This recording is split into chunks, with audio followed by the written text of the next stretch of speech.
बच्चों science study point पे आपका वेलकम है। आई होप कि आप लोग बेहतर होंगे और आप लोग की पढ़ाई बहुत अच्छे से चल रही होगी। बच्चों आज हम बात करने वाले हैं क्लास 10th के बायोलॉजी के एक ऐसे इंपॉर्टेंट टॉपिक के बारे में जो काफी महत्वपूर्ण है और आपकी बोर्ड परीक्षाओं में पूछे जाते हैं। तो बच्चों आज का जो हमारा टॉपिक है वो है श्वसन तथा दहन में अंतर। ये 2016, 2018 और 2019 में पूछे गए प्रश्न है बच्चों।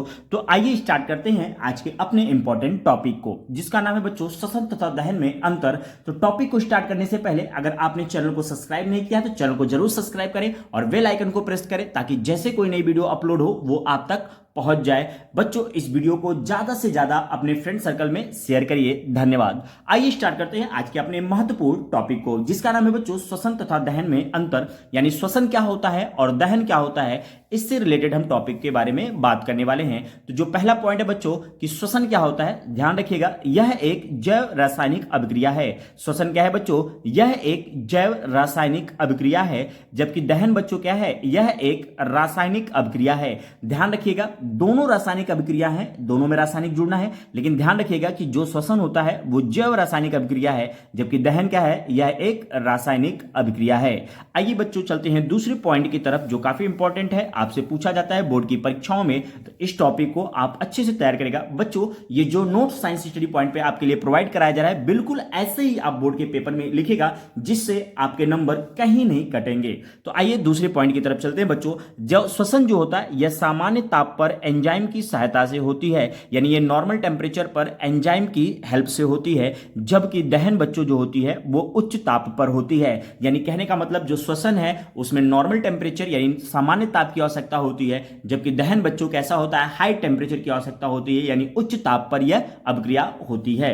बच्चों तीसरे पॉइंट की तरफ बढ़ते हैं। तीसरा पॉइंट जो काफी इंपॉर्टेंट है, आपसे पूछा जा सकता है, इस तरह के प्रश्न लगातार बोर्ड की परीक्षाओं में पूछे जाने की संभावनाएं होती हैं। जो बच्चों श्वसन है, ध्यान रखिएगा, इसमें ऊर्जा विभिन्न चरणों में मुक्त होती है।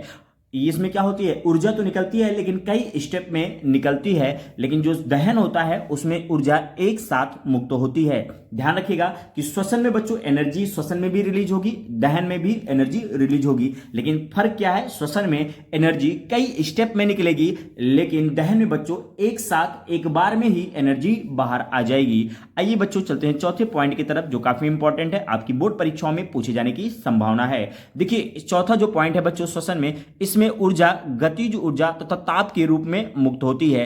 कहने का मतलब है जो श्वसन होती है, इसमें जो श्वसन अभिक्रिया होती है, ठीक है, उसमें जो ऊर्जा होगी गतिज ऊर्जा तथा ताप के रूप में मुक्त होती है, जबकि दहन में बच्चों ऊर्जा जो होगी ताप तथा प्रकाश के रूप में मुक्त होती है। ध्यान रखिएगा काफी इंपॉर्टेंट पॉइंट है कि जो श्वसन होता है बच्चों, ठीक है, इसमें ऊर्जा गतिज ऊर्जा तथा ताप के रूप में मुक्त होती है, लेकिन जो दहन होता है बच्चों इसमें ऊर्जा ताप तथा प्रकाश के रूप में मुक्त होती है। तो बच्चों एक छोटा सा टॉपिक था जिसका नाम था श्वसन तथा दहन में अंतर। ये काफी इंपॉर्टेंट है, आप इस नोट्स को बनाइएगा और अच्छे से याद करिएगा, लिखिएगा, समझिएगा, ताकि बोर्ड की परीक्षाओं में आप बेहतर कर पाए। ये देखिए 2016, 2018, 2019 आपकी बोर्ड परीक्षाओं में पूछे गए हैं। तो जिस तरह से ये नोट्स साइंस स्टडी पॉइंट पे प्रोवाइड करा जा रहा है बच्चों, इसी तरह से आप अच्छे से लिखेगा ताकि आपके नंबर कहीं ना कटे।